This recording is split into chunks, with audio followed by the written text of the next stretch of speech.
आज OIC वज़राए ख़ारजा इजलास है, मामूली नहीं बल्कि गैर मामूली इजलास हो रहा है। इस गैर मामूली इजलास के अंदर इस्लामी सरबराहान ने बड़ी बड़ी बातें की थी। जिन लोगों के नाम मैंने लिए हैं दे आर नो मोर। इस वक्त वफाकी दारुल हुकूमत इस्लामाबाद के अंदर जो मेला सजा हुआ है that is quite important. OIC के 57 ममालिक हैं। पाकिस्तान को आलमी महाज के ऊपर बड़ी सुबकी का सामना है। इस गैर मामूली इजलास के अंदर कौन कौन मौजूद है? सवाल यह है कि इस OIC इजलास का एजेंडा असल में क्या है। अस्सलाम वालेकुम मेरे सादा से पाकिस्तानियों, मेरा नाम रेहान तारिक है और आप मेरा YouTube चैनल देख रहे हैं। मैं इस वक्त अपनी क्लास में मौजूद हूँ, क्लास में मौजूद लोगों के लिए और इनकी वसातत से आप सभी सुनने वालों के लिए।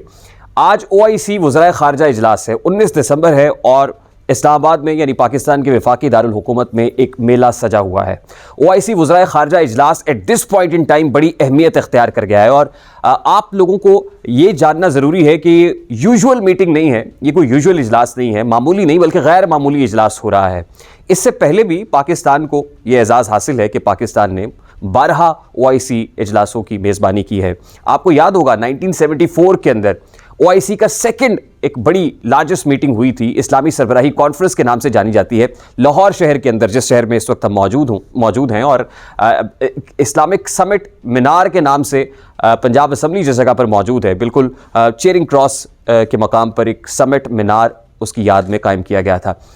वो कितनी इंपॉर्टेंट थी उसका अंदाज़ा आप इस समर से लगाइए कि वहाँ पर यासिर अराफात साहब थे, वहाँ पर शेख मुजीबुर रहमान साहब थे जिनका ताल्लुक बांग्लादेश से, और बांग्लादेश के टूटने के यानी मशरकी और मगरबी पाकिस्तान अलहदा होने के 3 साल के बाद वो पाकिस्तान लाहौर में आए थे और उसमें शिरकत कर रहे थे। अनवर सादात साहब जिनका ताल्लुक इजिप्ट से है वो वहाँ पर मौजूद थे। फिर मोअम्मर कज़ाफ़ी लीबिया से वो यहाँ पर मौजूद थे और पाकिस्तान उस वक्त जुल्फ़िकार अली भुट्टो साहब की क़यादत में आगे बढ़ रहा था।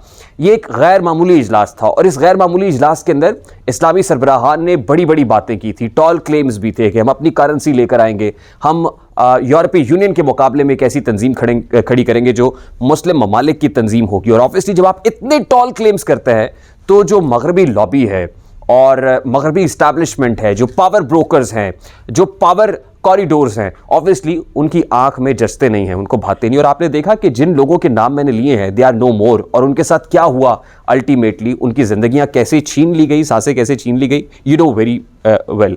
इस वक्त वफाकी दारुल हुकूमत इस्लामाबाद के अंदर जो मेला सजा हुआ है दैट इज़ क्वाइट इंपॉर्टेंट। बहुत सारे लोग ये कह रहे थे कि पाकिस्तान को आलमी महाज के ऊपर बड़ी सुबकी का सामना है, लेकिन ये भी किसी एजाज़ से कम नहीं है कि ये गैर मामूली इजलास पाकिस्तान होस्ट कर रहा है। और इस गैर मामूली इजलास के अंदर कौन कौन मौजूद है? इस वक्त जो पाकिस्तान की यूँ कहिए कि एक डिप्लोमेटिक फ़तह है, ये एक डिप्लोमेटिक मीटिंग है जो इस्लामाबाद में हो रही है और इसमें OIC के 57 ममालिक हैं। ऑर्गेनाइजेशन फॉर इस्लामिक कोऑपरेशन के नाम से जानी जाती है, उसके 57 ममालिक इसमें शिरकत करेंगे। लेकिन पाकिस्तान ने उसके अलावा गैर मुल्की मंदूबीन को, जो विजिटर्स हैं, उनको भी मदऊ किया हुआ है। इसमें नेशनल सिक्योरिटी काउंसिल के जो 5 यूनाइटेड नेशन सिक्योरिटी काउंसिल के जो 5 मुस्तकिल अरकान हैं, उसमें चाइना है, उसमें UK है, उसमें फ्रांस है, उसमें रशिया है, उसमें अमेरिका है। ये यूनाइटेड नेशन सिक्योरिटी काउंसिल के 5 मुस्तकिल अरकान हैं। ये इसको विटनेस करने के लिए वहाँ पर मौजूद होंगे। इसके अलावा पाकिस्तान ने ऑस्ट्रेलिया को दावत दे रखी है, पाकिस्तान ने कनाडा को मदऊ कर रखा है, पाकिस्तान ने नॉर्वे को मदऊ कर रखा है। ये वो इंपॉर्टेंट कंट्रीज़ हैं जिनकी इंटरनेशनल मार्केट के अंदर एक बहुत बड़ी से है। अब सवाल ये है कि इस OIC इजलास का एजेंडा असल में क्या है। यू नो वेरी वेल कि हमारे मगरबी बॉर्डर पर, हमारे वेस्टर्न बॉर्डर के ऊपर एक ह्यूमैनिटेरियन क्राइसिस सर उठा रहा है, इंसानी अलमिया जन्म ले रहा है। और इंसानी अलमिया क्यों जन्म ले रहा है? क्योंकि 4 करोड़ की आबादी है अफ़गान बाशिंदों की और उनके पास खाने को कुछ नहीं है, भूख और अफलास के मारे हुए हैं। तुमने देखे नहीं हल्का इमरोज़ के रंग, गर्मी बादा फरदा से पिघलते हुए लोग, भूख और प्यास की मारी हुई फसलों की तरह बर्रे आज़म की लकीरों से उभरते हुए लोग और अपनी ख्वाहिशात के हाथों बेबस होकर रोज़ जीते हुए, रोज़ मरते हुए लोग। वहाँ पर लोग मैल न्यूट्रिशन्ड हैं, लोग अपने बच्चे फ़रोख्त करने पर मजबूर हो गए हुए हैं। वहाँ पर जो टेररिस्ट ऑर्गेनाइजेशंस हैं वो ल्यूक्रेटिव ऑफर्स दे रही हैं अट्रैक्ट करने के लिए वहाँ के यंगस्टर्स को कि आइए आप हमारी इस तंजीम का हिस्सा बनिए, हम आपको डॉलर्स देंगे, हम आपको मंथली इनकम देंगे। $24 से लेकर $35 तक एक्सप्रेस ट्रिब्यून ने ये रिपोर्ट किया कि IS खुरासान जो है वो वहाँ के यंगस्टर्स को बुला रही है, अट्रैक्ट कर रही है कि आइए हम आपको पैसे देते हैं। और ऐसे वक्त में कि जब वहाँ पर एक इंसानी बहरान है, लोगों को जान के लाले पड़े हुए हैं, तो लोग भले उनको टेररिस्ट ग्रुप जो है उसमें शिरकत करनी पड़े, उसको ज्वाइन करना पड़े, तो वो ज्वाइन करने से दरेग नहीं करेंगे। और दूसरी बात यह है कि ये जो 4 करोड़ की अफगानिस्तान की पॉपुलेशन है, ये इससे पहले कैसे चल रही थी? आपको पता है अशरफ गनी गवर्नमेंट थी और अशरफ गनी गवर्नमेंट को इंटरनेशनल बैकिंग हासिल थी। जो इंटरनेशनल डोनर एजेंसीज हैं वो उसको फंड करती थी, वो उसको स्पॉन्सर करती थी। यानी जो 75% अफगान हुकूमत का जो फंड है वो इंटरनेशनल डोनर्स की तरफ से आता था, क्योंकि Ashraf Ghani government obviously it was strongly backed by the international community. लेकिन Ashraf Ghani government is no more, और जब तालिबान आए हैं तो इंटरनेशनल कम्युनिटी ने उन पर से हाथ उठा लिया है। और फिर $10 बिलियन का जो फॉरेन एक्सचेंज रिजर्व्स हैं अफगान तालिबान के, अफगान हुकूमत के जो फॉरेन एक्सचेंज रिजर्व्स थे, जो उनका हक है, उसके ऊपर भी अमेरिका इस वक्त गासिब बनकर डटा हुआ है। उनके बड़े बड़े एटीएम्स, बड़े बड़े बैंक्स जो हैं, वहाँ से आप रकम विड्रॉ नहीं कर सकते। लोग एटीएम कार्ड डालते हैं लेकिन पैसे नहीं आते हैं, बैंक्स दिवालियापन का शिकार हुए हैं। तो इस वक्त पाकिस्तान ये कह रहा है कि आप फौरी तौर पर कुछ फंड्स रिलीज़ करें, क्योंकि पाकिस्तान जो अफगान बाशिंदों की, अफगान लोगों की मदद कर रहा है वो इतनी नहीं है। चाइना जो मदद कर रहा है अपनी कैपेसिटी के मुताबिक वो इतनी बड़ी वॉल्यूम उसका नहीं है। रशिया कुछ मदद कर रहा है लेकिन इतना बड़ा वॉल्यूम नहीं है कि जो अगर पूरी इंटरनेशनल कम्युनिटी मिलकर उनकी मदद करेगी तो वो कम अज़ कम इस इन्हितात पजीरी से, इस जवाल से कम अज़ कम बाहर निकल आएंगे। तो सबसे पहला जो पॉइंट है, नंबर 1 एजेंडा है कि उनकी इमदाद को बहाल किया जाए, वहाँ पर कुछ पैसे दिए जाएं, कुछ डॉलर्स वहाँ पर फेंके जाएं, ताकि लोग जो इस वक्त जवाल पजीर हैं वो अपनी इस बहरान की कैफियत से बाहर आ सके। नंबर 2 ये है, फिर देखिए कि आप तालिबान ने अमरीकी हुकूमत से अपील भी की थी, रिटन ये दरख्वास्त की थी कि खुदारा हमारे फंड्स को रिलीज़ किया जाए। और फिर पाकिस्तान ये कह रहा है कि ओके फाइन, आप $10 बिलियन के फॉरेन एक्सचेंज रिजर्व जो फ्रीज किए हुए हैं वो आप ओपन नहीं कर सकते, लेकिन कानूनी तौर पर $2 बिलियन जो है उसका क्वेश्चन मौजूद है कि आप फौरी तौर पर वो रिलीज़ करें ताकि उन्हें थोड़ा सा एक ब्रीदिंग स्पेस मिल सके।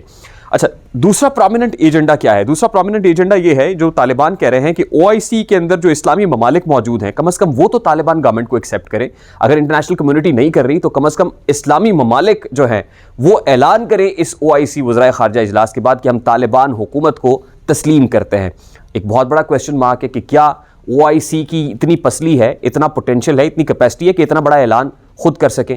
और फिर मैंने 1974 का हवाला जो दिया है उसके अंदर आपने बड़े बड़े क्लेम्स किए थे कि मुस्लिम ममालिक इकट्ठे हो गए हैं, हो जाए अगर 56 टुकड़े यकजा, तो उस वक्त आवाज़ लगी थी कि हो जाए अगर 56 टुकड़े यकजा तो कैसा भी हो दुश्मन ढाया जा सकता है, लेकिन उस वक्त दुश्मन ने आपको ढाल दिया और आप रेत की दीवार साबित हुए। क्या अब आप यूरोपीय यूनियन से हटकर अलहदगी में ये फैसला कर सकते हैं कि हम तालिबान हुकूमत को तस्लीम करने जा रहे हैं? ये एक बहुत बड़ा क्वेश्चन मार्क है। और उसके बाद सबसे बड़ा स्टेक इस वक्त पाकिस्तान का है, सबसे बड़ा स्टेक इस वक्त इस रीजन का है, अफगान बॉर्डर जिनके साथ लगता है। ऑल्दो हम ये कह रहे हैं कि हमने अफगान ड्यूरेंट लाइन के ऊपर अब पोरस बॉर्डर को ख़त्म कर दिया है, लेकिन अभी भी वहाँ पर पोरोसिटी बरकरार है, अभी भी वहाँ पर ऐसे स्लिपर सेल्स हैं तहरीक तालिबान पाकिस्तान के।